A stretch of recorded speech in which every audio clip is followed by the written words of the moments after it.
Saludos. Sean todos y todas bienvenidas a este espacio del día de hoy, 26 de diciembre.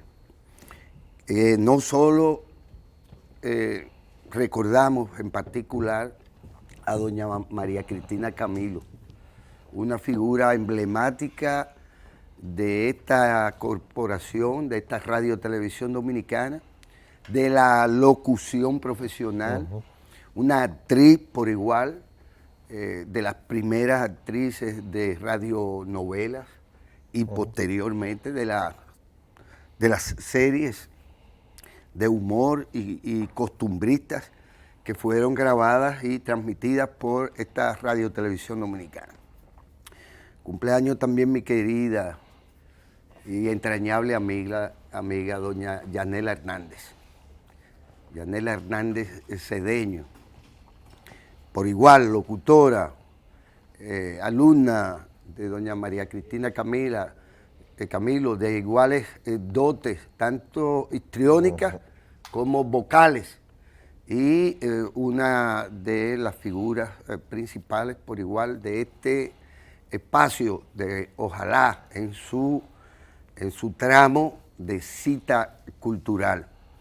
Para doña María Cristina y para mi querida Yanela, pues para ambas nuestro saludo.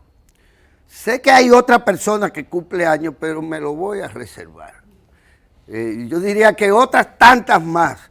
Y para ellos, pues por igual, qué sé yo, nuestro saludo y que disfruten mucho su tanda. Pero no se lo reserve. No, estoy hablando de mi querido Nobel Alfonso, pero podría estar hablando del doctor Leonel Fernández. Podría estar hablando de una longaniza de gente que se le ocurrió cumplir años, nacer justo un 25, un 26 de diciembre.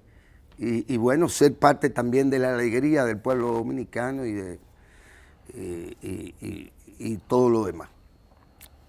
A todos, bueno, pues nuestra admiración, nuestro respeto y bueno, nuestro abrazo sincero. Mire, no todos tenemos naturalmente la posibilidad de aburrirnos en la Florida, pero sí todos pues ¿De quién tenemos usted derecho estará hablando? a disfrutar de estos días que van desde el 24 o 25 de diciembre hasta el 31. Una semana particularmente interesante, porque es la resaca que se combate para entrar de nuevo al festín, de nuevo a la plena faena. Sí, a la panzada, al disfrute de lo que solo se puede tener de alguna manera una vez al año. Y porque solo quizás al final de año se tiene el balance como para celebrar o no la existencia.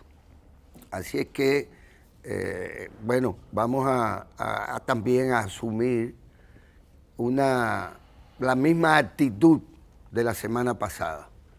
Hagamos lo posible para evitar las desgracias, para evitar los excesos, para disfrutar al máximo, para celebrar la alegría y para invocar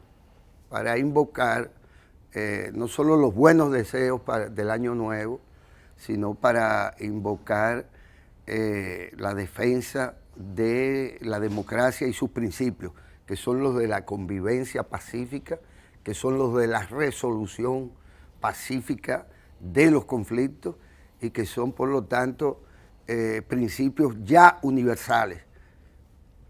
Los podríamos estar defendiendo en cualquier otro lugar, que no solo aquí en nuestro territorio. Me puedo referir en particular, querido Sergio, y demás amigos y amigas, al hecho de que es insólito que la embajada mexicana en Bolivia esté siendo sometida al asedio insólito, al asedio por parte de los golpistas, y que todo eso se haga en nombre de la defensa de la democracia y sus principios y los principios del derecho internacional y muy particularmente del Convenio de Viena, que rige todo esto. Es un patrón, un protocolo para que reine la relación respetuosa entre los pueblos, entre las naciones, entre los estados. El que la embajada mexicana esté asediada como le está, e incluso se hable de una inminente ocupación por parte de la policía golpista y del llamado gobierno interino de esta señora, Áñez o Áñez, algo así, es realmente preocupante. Es realmente preocupante porque cuando eso acontece ahí, cualquier otra cosa podría estar aconteciendo aquí, en cualquier momento, bajo los mismos criterios de que hay quienes entienden que eso se puede hacer y que eso es lo que tiene que normar las relaciones internacionales al día de hoy, apenas a unos días para el famoso 2020. Y yo, Sergio, sigo lamentando que se invoque el derecho internacional, pero para hacer con esto cualquier acción de limpieza propia, no sé. Ver la historia de Bolivia es ver parte de la historia de saqueo que hubo lamentablemente contra los pueblos originarios en América. Hay que recordar un poema donde se mencionaba cómo el Dios de los españoles era un hoyo grande que se tragaba a todo el mundo y que se llamaba Potosí, haciendo referencia a esas minas que existían en Bolivia. ¿En Potosí? Potosí, que se tragaba la vida de millones o miles, en ese sentido, de pueblos de indígenas. Pero principalmente el oro y la plata, del Potosí. Sí, pero hasta 1952, cuando se hace la revolución en Bolivia, una revolución que tenía un carácter nacionalista similar a la de México, de una revolución social, no socialista, pero sí una revolución social en el sentido de que se impulsó una reforma que prácticamente fue la que vino a eliminar una semi-esclavitud o una esclavitud no declarada que existía en Bolivia. Y había un pensamiento que lamentablemente en pleno siglo XXI, vamos a entrar ya a la segunda década, lamentablemente sigue estando ahí y ahora sigue en la presidencia de ese país, y es el que hay una raza inferior que es la autóctona, que hay un grupo élite que es cristiano y tiene el beneplácito de Dios para dominarlo, y da vergüenza y pena que se utilice y se instrumentalice la religión cristiana precisamente para dar un golpe de Estado, porque la señora que está presidiendo de facto, porque hay que recordar que de facto, a Bolivia, es una señora que dijo que los indígenas tenían que irse de la ciudad e irse para la loma, y con sus ritos paganos y su satanismo. Y el discurso que se invocó fue ese. Entonces, en el caso de México, México ha tenido una trayectoria, no solamente en este caso de un golpe de Estado, sino históricamente ante las tiranías, la posición de México de asumir la doctrina Estrada, una doctrina internacional que vino por un nombre de un canciller que ellos tenían, de no inmiscuirse en los asuntos internos de otro Estado, permitió que mucha gente se acogiera en la embajada de ese país, invocando precisamente ese derecho al asilo que se viene respetando desde la antigua Grecia. Había un derecho que después se asume en Roma, que es el derecho internacional, el derecho de gentes, y viene de esa costumbre de tratar de respetar las relaciones entre los pueblos. Muchas veces se violaba y se le cortaba la cabeza a los embajadores, pero ya en una situación de guerra. En este caso, la policía de Bolivia está amenazando nada más y nada menos con invadir ese espacio que se considera que es parte de México y en donde lo que se le ha dado es una acogida de asilo político a una serie de personas. Y hay que decir que en el caso de México, ellos se toman muy en serio las condiciones para dar el asilo político. Ellos miran el contexto y si es una cuestión de simple delito o de crimen común, ellos no dan asilo. Entonces, en este caso, es una violación flagrante y me extraña que las voces que se indignaron y tenían un problema con ese afán reeleccionista de Evo Morales no tengan el más mínimo problema con la suspensión de garantías que se ha dado y con esta situación de asedio a lo que es la embajada mexicana, que es, vuelvo y repito, y me sumo a tus palabras, un asedio al derecho internacional y a esas normas elementales que desde los romanos se ha tratado de respetar y de ir construyendo. Es así. Pero mire, usted tiene toda la razón. Y por eso es que cuando uno ve la barba de su vecino arder, tiene que prestarle atención, porque es cuestión de tiempo que le toque a usted el fuego. Y me refiero a que, y además porque quiero hacer este comentario al final de año, porque es una de las grandes informaciones en esa perspectiva de la violación de todo, de la negación de la convivencia pacífica.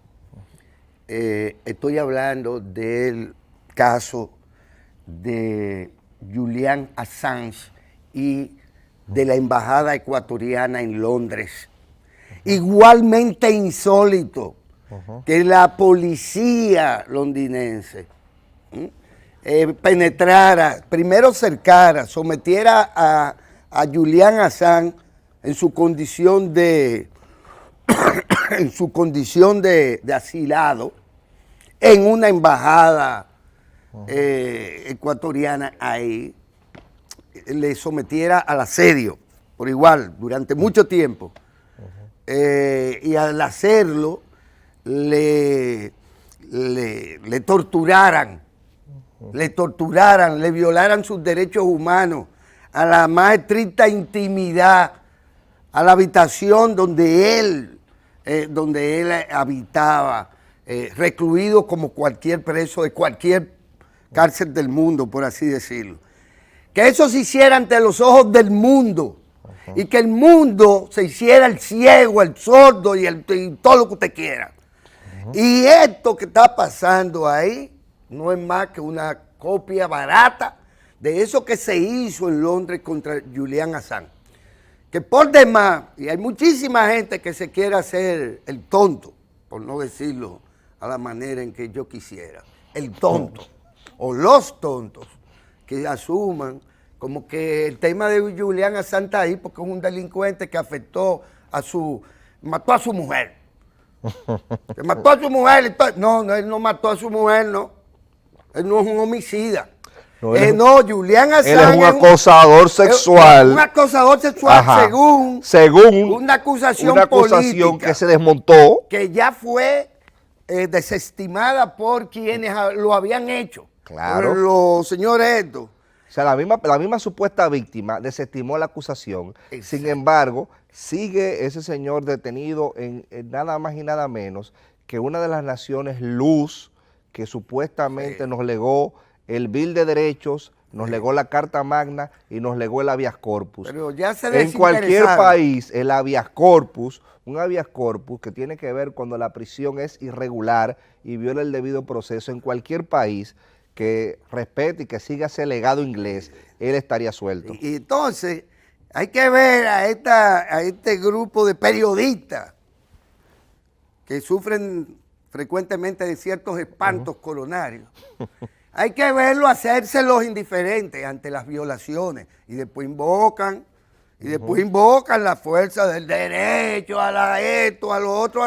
La Carta Democrática de la OEA, que se están violando todos los derechos en Venezuela, que no hay ni la más mínima garantía, pero es una selectividad que tienen a la hora de escogerlo. Y no, por ejemplo, nunca condenaron con la misma efusividad lo que pasó en Honduras. En Honduras hubo una violación electoral al debido proceso de la manera más burda. Un golpe de Estado, llámele a eso. Un golpe de Estado que fue antecedido por otro golpe de Estado en donde el presidente de ese momento, al señor Zelaya, se le sacó de la cama en pijama. A las 4 de la mañana. Sí. Y no precisamente como aquí te huyó el otro, con el espanto aquel que también le dio, y otros más. ¿A dónde voy? Porque Julian Assange es un preso de la humanidad, porque en vez de haberle hecho un daño a la humanidad, lo que hizo fue darle información a la humanidad. Información, y por eso está siendo conducido a la muerte, porque este señor ha seguido siendo torturado, se le han violentado todos sus derechos, y los informes y los pedidos que hacen grandes grupos en todas partes del mundo para cuidar la salud de él, a donde conducen es que a ese señor se le quiere llevar prácticamente un colapso. Que colapse y más nunca se vuelva esa a imagen saber que, de que están Julian. mirando ahora y está de fondo, revela el deterioro físico que tiene una persona que duró Claro. 5 años detenido bajo No, el y asedio. ahora es peor, porque ya eso fue cuando lo sacaron, ¿no? Pero ya han pasado meses y ahora su situación es peor. Claro, porque lo tienen en una especie de aislamiento, cual si fuera un terrorista. Y aplicándosele drogas también. Aplicándosele drogas, que eso ha sido denunciado. Pero bien, vaya mi solidaridad. Ignacio Ramonet tiene un libro que, dicho sea de paso, hay una entrevista que le hizo Fran Pacheco, que está colgada en el portal de Ojalá, ese intelectual Ignacio Ramonet, tiene un libro que se llama El Imperio de la Vigilancia, donde él menciona el extraordinario aporte que ha hecho Julian Assange a favor de que nosotros como ciudadanos sepamos el control riguroso que tienen de cada uno de nuestros datos. Usted que nos está mirando, existe actualmente bajo el supuesto de prevenir el terrorismo un control de sus datos en donde se comercia con ellos y se comercia inclusive la información que a usted le presentan conforme a las preferencias suyas que ni usted conoce. Ellos saben más de uno que uno mismo. Sin haberle pedido permiso a uno. Sin haberle pedido permiso. Ellos manejan cuántas veces usted ve una foto, entonces ya deducen que usted tiene un determinado interés por una persona o busca una palabra y hay una conexión de todos los datos suyos donde ellos manejan y dicen, entonces para yo influirle a usted, lo que tengo que presentarle es esta noticia y yo voy a conseguir esta reacción. En nombre de la libertad de empresa. En nombre de la libertad de empresa. Es un negocio. Sí, porque al final se venden y se comercializan esos datos sin el consentimiento de uno, porque la letra está en chiquita y eso se le vende. Usted no tiene opción. Usted, por ejemplo, la gente usa mucho el correo personal y manda fotos íntimas. Lo que no saben es que esas fotos íntimas, todo lo que usted pone al correo ya son públicas. Claro. Puede que no lo revelen por ahora, pero ya tienen acceso. Inclusive, el señor Assange publicó datos donde se demuestra que tienen acceso a su celular aún estando apagado y lo pueden prender a control. Y grabarlo a usted. Y grabarlo y prender la cámara. Saben dónde usted está. Cuáles son sus movimientos, etcétera. Bien, violación absoluta a la libertad que supuestamente se defiende. Así es, miren, penoso es que también uno tenga que recibir la información hoy, después de tanto tiempo, y esto le va para los cavernícolas que viven tergiversando la realidad histórica de nuestros pueblos. Y me refiero en particular a la decisión de las Naciones Unidas de investigar los crímenes, entre ellos violaciones de los dos géneros, sexo con menores y abuso de menores. De abuso de menores, etcétera, cometidos hasta ahora supuestamente para ser periodista, cometidos supuestamente por la MINUSTAH, por soldados de la MINUSTAH. Lo que ya sabíamos. Lo que es supuesto sí es sistemático, pero ya es evidente y probado que hay hijos ahí que se han reconocido de menores haitianas que estuvieron con soldados de la MINUSTAH. Y no fue solamente cólera que dejaron Haití. Hay muchos hijos que dejaron madres solteras en menores de edad. Involucrados en el tráfico de menores a nivel internacional, porque después del fatídico terremoto, fueron muchos los niños que fueron a parar, incluso hasta en manos de sectas, y traficantes de órganos. Eso cubierto por el manto de las tropas de ocupación. Las violaciones de mujeres por tropas de ocupación y de población nativa, las ocupaciones son desde cuando Gengis Khan. O sea, los ejércitos ocupantes siempre se han comportado siguiendo el mismito patrón. Ahora, ¿qué es lo que era la violación? La MINUSTAH duró 12 años en Haití. Y no voy a hablar de los otros años de ocupación. Y entonces quieren decir que los dueños del destino y que la desgracia del pueblo haitiano es responsabilidad del pueblo mismo y de sus élites. Pero usted que tiene más de una década ocupando eso y estableciendo que entra y que sale, asumiendo incluso negocios que iban a parar de algún modo a los distintos estratos de la propia sociedad haitiana, asumiendo los beneficios de esto. Estoy hablando de contrabando, de narcotráfico, de tráfico de órganos, de todo lo que se pueda decir, que se hizo ahí al amparo de ¿qué? De las Naciones Unidas. Mire, lo peor de todo es la instrumentalización que han hecho ciertos grupos de la religión, porque hubo gente con la cachaza y lo repitieron en varios escenarios. Inclusive yo estuve en un lugar y me fui, me dijeron intolerante, porque había un supuesto pastor diciendo, o autotitulado pastor diciendo, que el terremoto de Haití era una plaga que le había dado Dios por su paganismo. Y que la situación de pobreza que tenía Haití era producto de su paganismo. Y el vudú es el problema del pueblo haitiano. Y convirtiéndose en juez y parte, cuando el mismo Jesús dice, no juzgues si no queréis ser juzgados, y el que esté libre de pecado que tire la primera piedra. Entonces esta gente estaban tirándole la piedra al más chiquito, que es el pueblo haitiano. Y hay que decir que el comportamiento de ver instrumentalizado, y vuelvo y repito esa palabra, todas las acciones humanas, llevó a eso que llamaba Naomi Klein la doctrina del shock. Hoy, por ejemplo, 26 de diciembre, se cumple un aniversario de ese terrible tsunami que pasó en el Océano Índico, que afectó casi 14 países, sobre todo Indonesia, donde hubo casi 200,000 y pico de muertos.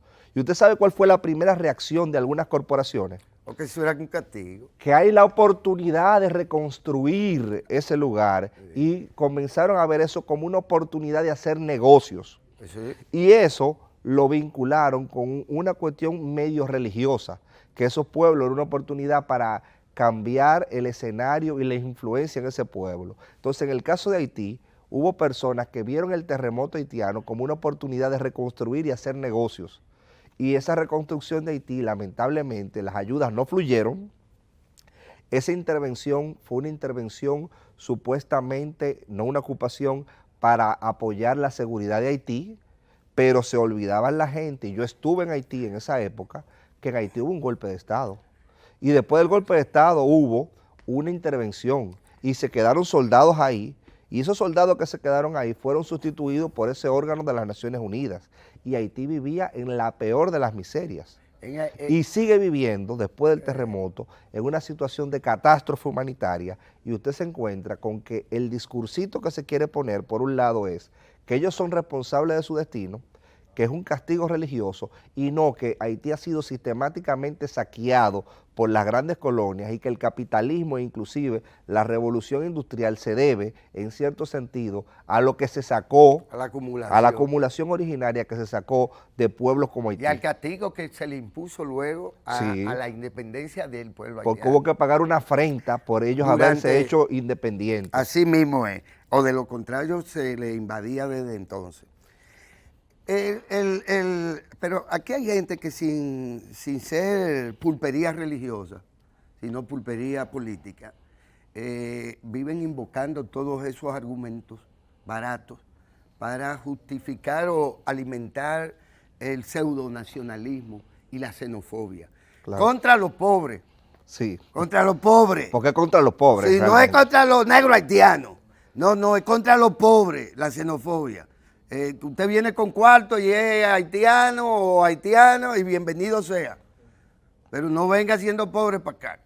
Y si es preferiblemente blanquito, No, también. porque ahí no hay tanto. Pero Sí, bueno. sí hay. Aquí, por ejemplo, No, pero eso es una excepción. Eso es una excepción. hay mulatos. Ah, bueno, sí, después. Pero que quedaron algunos, después que los mulatos lavaditos, y Ajá. utilizando criterio de su amigo Pedro Andrés Pérez Cabral, Ajá. que hablaba De de Corpito Pérez, que hablaba de el complejo de blanqueamiento, Sí. eso que se da en Haití, donde hubo un problema con los afranchis, que eran los mulatos, aquí también se da, y no hay problema en asimilar cuando la piel es un poquito más clara, porque hay también un pequeño componente racial, no tan arraigado, pero aquí hay élites, sobre todo de la oligarquía, que asumen esos elementos como discurso.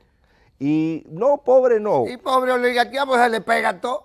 Se le pega, no, es que han bateado Se le pega mucho. todo. Parece que se la tiraba muy mamita la bola y bateaban mucho. Igual, mire. Pero mire, lo importante, y quería señalar eso, porque cuando venía hoy un azaroso, como usted le dice, gente que en pleno de esta fiesta lo que quiere es echarle leña al fuego, pero para que se queme la casa, no para que haya calor, diciendo los malos augurios. sí, que había una oleada masiva de haitianos a República Dominicana cuando el ejército ha custodiado la frontera. Hay 9,000 y pico de hombres en la frontera y se mandaron 600 más para reforzar la frontera precisamente en esta época de Navidad. Nuevos centros interagenciales Efectivamente. que tienen control de cada una de las cosas que tienen que ver con el tráfico fronterizo. Nunca antes habían existido. Que conte para y lo que drones y equipos, no, entonces todo, se ha hecho una inversión de vigilancia en la frontera, porque una cosa usted tiene un discursito nacionalista y otra cosa usted tomar una política migratoria acertada que ponga orden a años de desorden. Claro, y mire, parece mentira, hay que decirlo hasta con tristeza y sin sarcasmo, cosa que me resulta difícil. Aparecieron más millones de euros para la reconstrucción de la Catedral de Notre Dame, que todavía no se sabe si resiste o no resiste, sus estructuras no resisten. Más dinero que los Clinton que iban a canalizar vía también la comunidad internacional para rescatar al pueblo haitiano de su desgracia del 10. Que nunca llegaron, La que llegó fue la ayuda de nosotros, la como ayuda el de pueblo nosotros, dominicano. la ayuda venezolana y la ayuda cubana, solidaria, hay que decirlo, porque tanto nos portamos nosotros solidariamente como lo hizo el gobierno venezolano de entonces y como lo hizo el gobierno cubano, cuyas misiones de salud, de médicos internacionalistas, hicieron presente más que cualquier otro tipo de nación. Y esto incluso para combatir el tema del cólera, que bien se sabe que allá en Haití el rebrote de cólera, el surgimiento de ese brote estaba vinculado directamente a ¿quiénes? A los soldados de ¿quién? De la MINUSTAH. Sí, porque nunca había existido en la isla el cólera. Fueron ¿verdad? ellos que lo trajeron. Lo trajeron. Y eso también nos costó una respuesta solidaria a los y las dominicanas vía el Estado Dominicano. Y una política sanitaria de control epidemiológico que evitara que el cólera en República Dominicana se propagara por acá, y eso también hay que decirlo. Tuvimos éxito en frenar esa expansión que se estaba generando con el tema del cólera. Así es. Y mire, quiero felicitar no solo a los dominicanos y dominicanas, incluidos todos, porque comieron, bebieron y gozaron y celebraron la alegría de la natividad, como siempre, con gusto, sin mucha moderación, porque ¿de qué se trata? No es de un bautizo, es de una fiesta pagana, por más vuelta que le demos al tema. Felicitarlo, pero a quien quiero felicitar, aparte de nuestra distinguida alcaldesa, a quien quiero felicitar es al gran número, a la cantidad inmensa de voluntarios y de efectivos de los cuerpos armados del país, policial y demás, que nos han cuidado,